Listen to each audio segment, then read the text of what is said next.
People treat cold email like a marketing channel. They don't treat it like a system. Like they treat it as like a tool. They see it as like email plus LinkedIn plus Dream 100 plus this cool outreach system. But they don't actually see it as a separate entity on its own, which is why they don't get success. What they will tell me is like, oh, we sent 100 emails, we sent 200, 300 emails, we got no responses. Now that in of itself is a problem. You already have an issue at the top of the funnel, which is the email sent. I'm super excited to host Rayan, founder of Rex Media. He runs a B2B growth agency that helps businesses generate high qualified sales meetings with Middle Eastern prospects. Thanks a lot for being on the show. Thank you, man, and I appreciate you having me on. Yes. So tell us your initial days.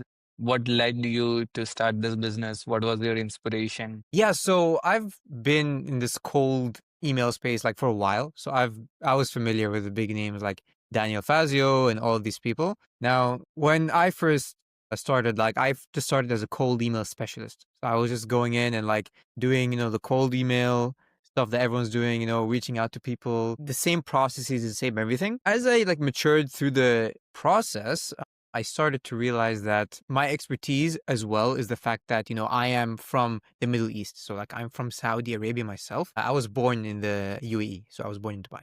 So the thing is, it's like, yeah, I had the understanding or the knowledge of kind of what they're doing in the US market. And what I wanted to do is bring it here in the Middle East. So here is kind of where like so I don't know if you had a look, but like I have case studies where, for example, like we booked meetings with people in the Middle East because this is what like we specialize in. And throughout the process, I just started to realize that, look, we've been able to get expertise to the point like where we're able to get meetings in the Middle East. Like this is where I found that I've been able to get results. So that's the long TLDR, long story short. So if any business wants to crack Middle East market, Rayan is your guy. Rian is your guy, man. English plus Arabic. I see. Tell us what are the common mistakes people make while prospecting in Middle East? Oh my God, yeah, so many. The first is like just the blatant thing of just going to Apollo and like just, using the actual Apollo tool itself to reach out to people and find the leads. And there's so many mistakes that they're doing. I actually made a LinkedIn post about this like this week about this whole idea that people treat cold email like a marketing channel. They don't treat it like a system.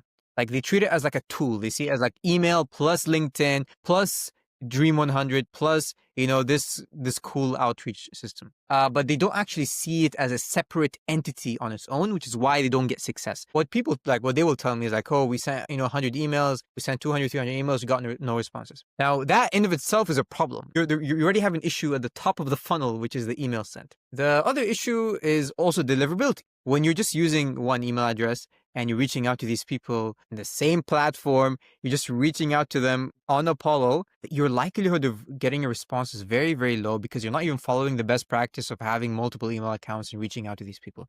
So it's just this whole idea of not treating it like a system. The whole post I made, the whole idea is kind of like, McDonald's or like any, big, anything which is systemized like Toyota, any of these companies, they have a systemized process to getting from inputs to outputs. The problem is in the Middle East markets, people completely mess up the inputs. They don't get proper outputs. Then they blame cold email for the reason why they're not able to get results. But in reality, if everything is executed properly, if you have an actual system in place and you have a very good offer, you can make it work. I see. And if you were to start your agency again, what would you do differently? What are the mistakes you learned the hard way? Some expensive mistakes in case. Oh my God, yeah.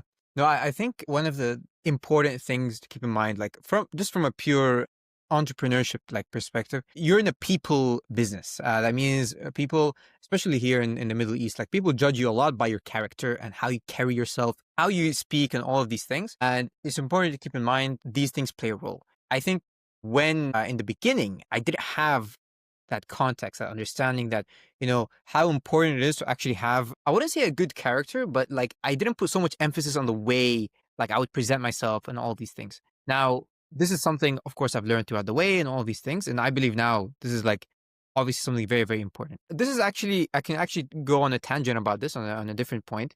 This is, I believe, the difference between the US market and the Middle East market. The US market has a greater emphasis on transactional. They're more transactional.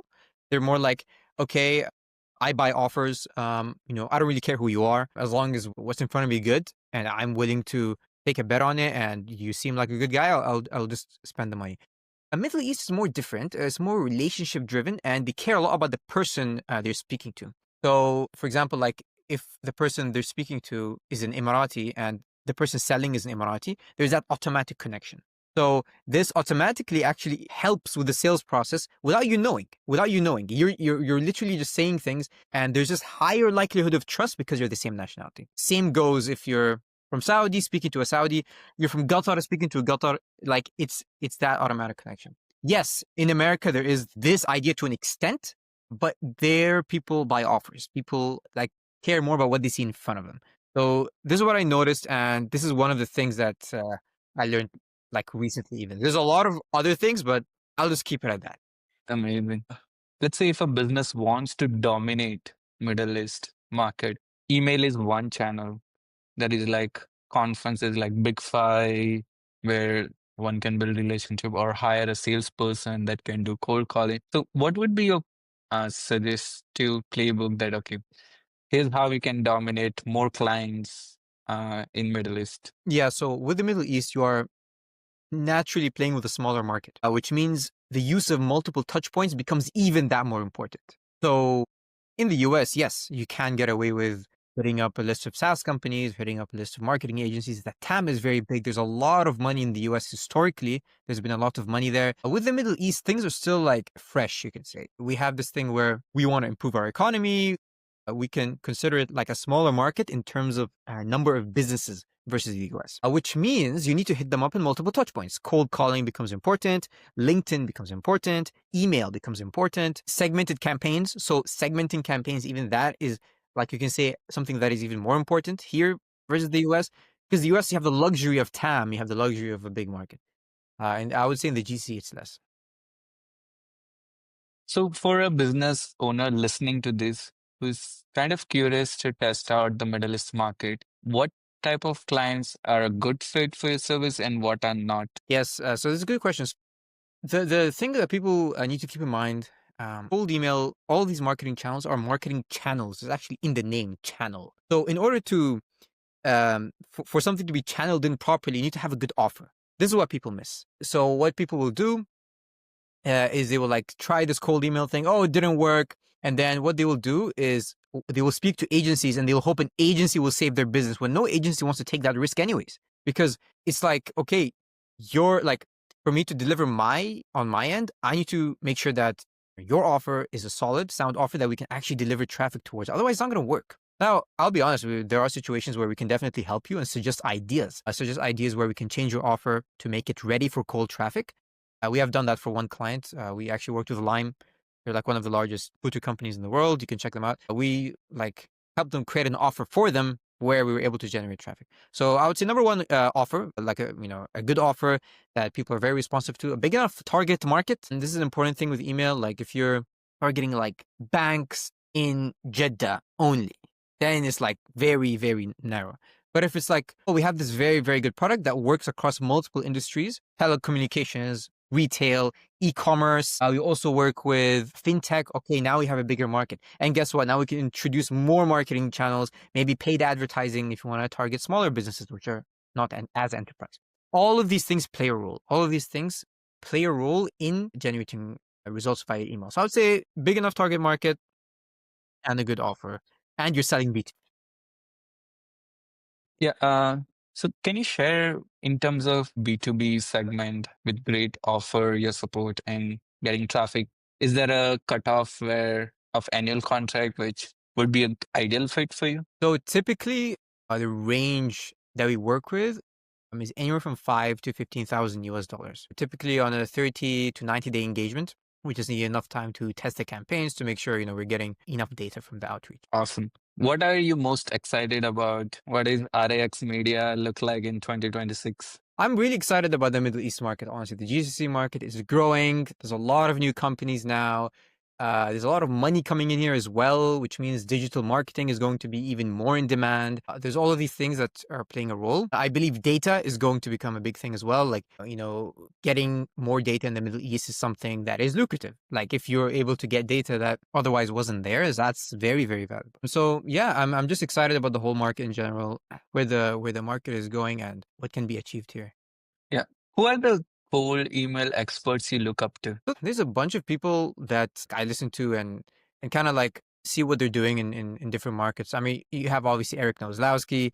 You have the amazing guy Matt Lucero, great guy to speak to, by the way. Matt Lucero has a lot of great content on cold email. Nick Abraham, just a bunch of the cold email guys. So for me, I like to take a bit from everyone and kind of like give it the Middle East spin. You know what I mean? And Mm, just find something that works in this market. Because the thing is, no two businesses are identical. No two businesses are truly identical. There's always differences. Like, you can have two cold email agencies, but there is some sort of difference there in the way they operate the business. Maybe it's the market they're targeting. Maybe it's the price point. Maybe it's the performance model. There's always those differences there. Yeah. I see. Let's do a rapid fire to Let's do wrap it. up there. So, your favorite restaurant? Favorite restaurant? Oh my god, man. I don't have a favorite restaurant because I love Malaysian food. I love Indian food. I love. It's a Yeah, you're rapid putting me fire. on You have the to spot pick here. one. You know what? I'm gonna just say anything. I'm gonna just say Din Tai Fung. Okay. Do you know Din Tai Fung? Uh, Okay. right. Your favorite movie? Movie. I don't have a favorite movie, but there's so many good ones. I'll be honest, the recent Formula One movie was really good. So I'm gonna just say Formula One. A city which is in your travel bucket list? I feel like I should visit Switzerland one day. Seems like a nice country. What And no, would and also, oh sorry, and also Malaysia. I actually want to visit Malaysia. I have a family member that visited Malaysia and they said really good things about it, and I actually want to visit. I see. An advice you would give to your 18-year-old self? Speed is not always king. Yeah. Speed is not always king. Because like there are times where you have to be more patient than moving quickly. Like moving quickly is important, urgency is important, but there are times when things take longer than usual, like an outreach campaign or whatever that may be, and that just takes more time. So like I would just say balance, for example, between patience and speed. Anything which we didn't cover in this interview and you would like to end on a closing note? On the point about cold email, truly, the success of cold email, a big part of it comes to the offer. This is why, if, for example, you have a very lucrative startup and you're looking for private equity companies, for example, or for people to invest in your business, those kind of offers work very well via cold email because it's insanely good offer. You're mentioning like, okay, this is how much we've grown year on year. Like on the other hand, even if you're a private equity company or you're an investment office and you're looking to buy up businesses, that gets a very high response rate. If you are, for example, if you help podcasts get more sponsors, that's naturally going to get more responses. So all of these things about like offers plays a very, very big role. So I would focus on, before blaming the agency, see if you can point the finger towards yourself first, because that happens. Now, I'm not saying that, we're perfect and all these things. All I'm saying is that every business has flaws. You just need to see, okay, maybe there's something in my business that is causing this delay in generating results. So cold email is not always a problem, is the whole point. TLDR. That's a great note to end. Thanks a lot, Rayan, for the amazing talk, and good luck Thank you, for the Mayur. next stage of growth for your business.